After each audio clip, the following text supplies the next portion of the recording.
ഇന്ന് ഇവിടെ ഭരതന്നൂരിൽ BFPO റബ്ബേഴ്സിന്റെ ഔപചാരികമായിട്ടുള്ള ഉദ്ഘാടനം നടക്കുന്ന ഈ വേദിയിൽ സന്നിഹിതനായിട്ടുള്ള പാങ്ങോട് ഗ്രാമപഞ്ചായത്തിന്റെ പ്രസിഡന്റ് ശ്രീ MM ഷാഫി അവർകൾ, വേദിയിലുള്ള കനറ ബാങ്ക് ഉദ്യോഗസ്ഥ ശ്രീമതി സൗമ്യ അവർകൾ, സിസയുടെ സെക്രട്ടറി ഡോക്ടർ C സുരേഷ്, മറ്റ് എത്തിച്ചേരുമെന്ന് പ്രതീക്ഷിക്കുന്ന ബഹുമാന്യർ, ഇവിടെ സന്നിഹിതരായിട്ടുള്ള സുഹൃത്തുക്കൾ, ഈ സംരംഭത്തിന് മുൻകൈ എടുത്തിട്ടുള്ള ശ്രീ സുരേഷ് കുമാർ, മറ്റ് അദ്ദേഹത്തിന്റെ പങ്കാളികളായിട്ടുള്ള ആളുകൾ, വാമനപുരം ഫാർമർ പ്രൊഡ്യൂസ് ഓർഗനൈസേഷന്റെ ഭാരവാഹികൾ, മറ്റെല്ലാവർക്കും എന്റെ നമസ്കാരം. നമ്മുടെ രാജ്യത്ത് കഴിഞ്ഞ ഒരു 3-4 വർഷക്കാലത്തിനിടയിൽ തുടക്കം കുറിക്കപ്പെട്ടിട്ടുള്ള പുതിയൊരു മേഖലയാണ് കാർഷിക മേഖലയെ കാർഷിക അനുബന്ധ വ്യവസായങ്ങൾ കൂടി ആരംഭിച്ചുകൊണ്ട് കർഷകരുടെ വരുമാനം വർദ്ധിപ്പിക്കാൻ വേണ്ടിയിട്ടുള്ള ശ്രമം. കർഷകർ എത്രയോ കാലങ്ങളായിട്ട് വിവിധ മേഖലകളിൽ പ്രവർത്തിക്കുന്ന ആളുകളുണ്ട്. നമ്മുടെ ഭക്ഷ്യവസ്തുക്കൾ ഉൽപ്പാദിപ്പിക്കുന്നവർ തൊട്ട് റബ്ബർ പോലെയുള്ള നാണ്യവിളകൾ ഉൽപ്പാദിപ്പിക്കുന്നത് വരെയുള്ള നിരവധി കോടിക്കണക്കിന് കർഷകരായിട്ടുള്ള ആളുകൾ നമ്മുടെ നാട്ടിലുണ്ട്. പക്ഷെ കർഷകർ പൊതുവെ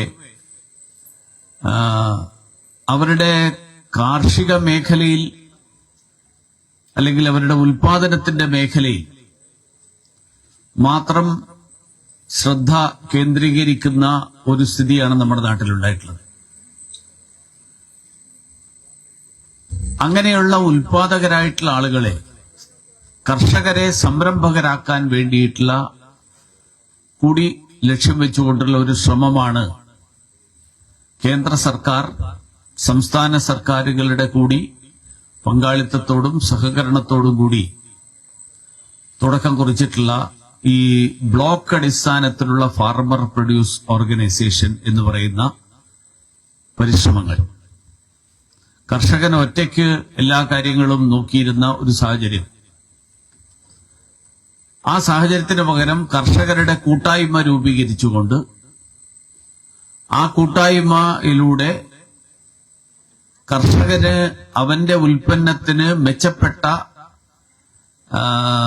വില ലഭിക്കാനുള്ള ഒരു സാഹചര്യം സൃഷ്ടിക്കുകയും കർഷകന്റെ ഉൽപ്പന്നം അതേപടി വിറ്റഴിക്കുന്നതിന് പകരം, വിപണിയിലെത്തിക്കുന്നതിന് പകരം അതിനെ കൂട്ടായിട്ടുള്ള വിലപേശലിനുള്ള സാഹചര്യം സൃഷ്ടിക്കുകയും അങ്ങനെ വിപണിയിൽ നിന്ന് കൂടുതൽ മെച്ചപ്പെട്ട വില ലഭിക്കാനുള്ള വഴി കണ്ടെത്തുകയും അതിനു പുറമെ കർഷകന്റെ ഉൽപ്പന്നങ്ങളെ മൂല്യവർദ്ധിത വസ്തുക്കളാക്കി വികസിപ്പിച്ചെടുത്തുകൊണ്ട് അതിന് മാർക്കറ്റിലെത്തിക്കാൻ വേണ്ടിയിട്ടുള്ള ശ്രമം നടത്തുകയൊക്കെ ചെയ്യുക എന്നുള്ള ലക്ഷ്യത്തോടുകൂടിയാണ് ഈ ഫാർമർ പ്രൊഡ്യൂസ് ഓർഗനൈസേഷനുകൾക്ക് രൂപം നൽകപ്പെട്ടിട്ടുള്ളത്. അതിൽ റബ്ബർ കർഷകരെ സംബന്ധിച്ചിടത്തോളം എല്ലായ്പ്പോഴും വരുന്ന ഒരു പ്രശ്നമാണ്, റബ്ബർ ഉൽപാദകരും റബ്ബർ അധിഷ്ഠിത വ്യവസായങ്ങൾ നടത്തുന്നവരും അവരുടെ രണ്ടുപേരുടെയും താല്പര്യങ്ങൾ രണ്ടായിട്ടാണ് പലപ്പോഴും നമ്മൾ മനസ്സിലാക്കുന്നതും പൊതുവെ അനുഭവപ്പെടുന്നത്. ഞാൻ റബ്ബർ കർഷകരുടെ പല ശ്രമങ്ങളിലും കൂട്ടായ്മകളിലും സംരംഭങ്ങളിലും യോഗങ്ങളിലും ഒക്കെ പങ്കെടുക്കാറുണ്ട്. അതേപോലെ റബ്ബർ സംരംഭകരായിട്ടുള്ള, റബ്ബർ വ്യവസായികളായിട്ടുള്ള, റബ്ബർ ഇൻഡസ്ട്രി അതുമായിട്ട് ബന്ധപ്പെട്ടിട്ടുള്ള ആളുകളുടെ പരിപാടികളിലും സംബന്ധിക്കാനുള്ള അവസരം കിട്ടിയിട്ടുണ്ട്. ഈ രണ്ട് വിഭാഗത്തിന്റെയും താല്പര്യങ്ങളും ആവശ്യങ്ങളും പലപ്പോഴും വ്യത്യസ്തമായിട്ടാണ് പലപ്പോഴും അനുഭവപ്പെടാറ്. കാരണം ഇൻഡസ്ട്രി ആഗ്രഹിക്കുന്നത് എല്ലായ്പ്പോഴും കുറഞ്ഞ വിലക്ക് റബ്ബർ, അസംസ്കൃത വസ്തു കുറഞ്ഞ വിലക്ക് ലഭിക്കണം എന്നുള്ളതാണ്. കർഷകൻ ആഗ്രഹിക്കുന്നത് അസംസ്കൃത വസ്തുവിന്, അവന്റെ ഉൽപ്പന്നത്തിന് കൂടുതൽ വില കിട്ടണം എന്നുള്ളതാണ്. ഇത് രണ്ടിനെയും സംയോജിപ്പിക്കുന്ന ഒരു സമീപനമാണ് ഇപ്പോ ഈ BFPO റബ്ബേഴ്സ് എന്നുള്ള പേരിൽ കർഷകരായിട്ടുള്ള ആളുകൾ തന്നെ ഒരുമിച്ച് വന്ന്, സാധാരണ നമ്മുടെ നാട്ടിൽ വലിയ കുറച്ച് കൂടുതൽ റബ്ബർ കൃഷിയുള്ള ആളുകൾ അവരുടെ സ്വന്തം വീട്ടിൽ തന്നെ ഷീറ്റ് ഉണ്ടാക്കാനുള്ള സംവിധാനം ഉണ്ടാവും.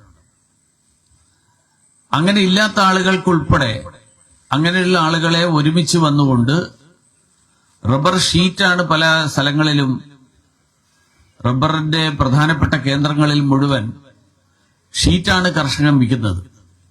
അതിനു പകരം റബ്ബർ പാൽ കർഷകനിൽ നിന്ന് സംഭരിച്ചുകൊണ്ട് ഷീറ്റാക്കാനും ഷീറ്റിൽ നിന്ന് കൂടുതൽ മുന്നോട്ട് പോയിക്കൊണ്ടുള്ള നിരവധി വ്യവസായങ്ങൾ, ആ വ്യവസായങ്ങൾ തുടങ്ങാനും ഒക്കെയുള്ള ലക്ഷ്യത്തോടുകൂടിയാണ് ഈ BFPO റബ്ബേഴ്സ് എന്നുള്ള പേരിൽ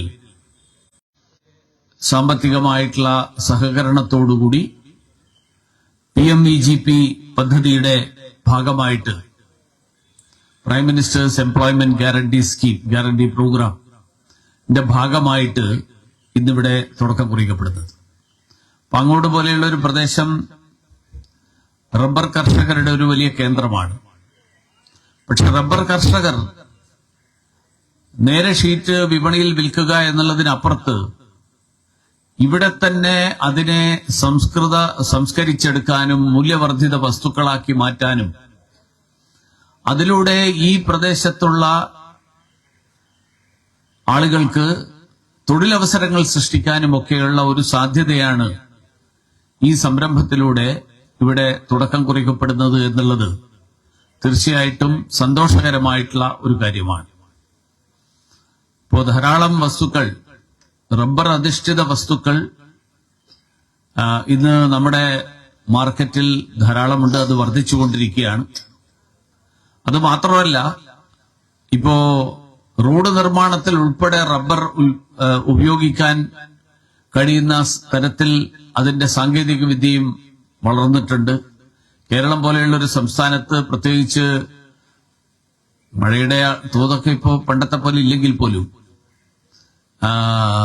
മറ്റു പല സംസ്ഥാനങ്ങളെ അപേക്ഷിച്ച് നോക്കിക്കഴിഞ്ഞാൽ വർഷത്തിൽ 1-2 മാസം എങ്കിലും, ആകെ നോക്കിക്കഴിഞ്ഞാൽ 10-60 ദിവസമെങ്കിലും മഴ പെയ്യുന്ന ഒരു സംസ്ഥാനത്ത് റോഡുകൾ റബ്ബർ അധിഷ്ഠിത അസംസ്കൃത വസ്തുക്കൾ ഉപയോഗിച്ചുകൊണ്ട് റോഡ് നിർമ്മാണം ഉൾപ്പെടെയുള്ളത് നടത്തുന്നതിന്റെ ആശാസ്യതയും അതിന്റെ പ്രായോഗികതയും ഒക്കെ കഴിഞ്ഞ ഏതാനും കാലമായിട്ട് ചർച്ച ചെയ്യപ്പെട്ടുകൊണ്ടിരിക്കുകയാണ്.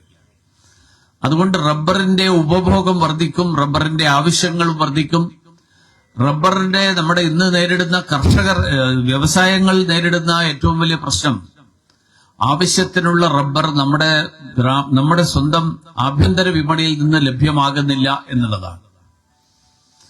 അതുകൊണ്ടാണ് കേന്ദ്ര government 2019 NRP national rubber policy, ആ പോളിസി അംഗീകരിച്ചുകൊണ്ട് റബ്ബറിന്റെ കൃഷി വർദ്ധിപ്പിക്കാൻ, ഉൽപാദനം വർദ്ധിപ്പിക്കാൻ വേണ്ടിയിട്ടുള്ള ശ്രമങ്ങൾ, അത് ഇറക്കുമതി ചെയ്യുന്ന സാഹചര്യം, ആ സാഹചര്യം അതുകൊണ്ടാക്കുന്ന മറ്റ് പ്രശ്നങ്ങൾ, മറ്റ് പരിമിതികൾ, അതൊക്കെ ഒഴിവാക്കാൻ വേണ്ടിയിട്ട് റബ്ബർ ഉൽപാദനം വർദ്ധിപ്പിക്കാൻ വേണ്ടിയിട്ടുള്ള ആ ശ്രമം തുടങ്ങിയിട്ടുള്ളത്.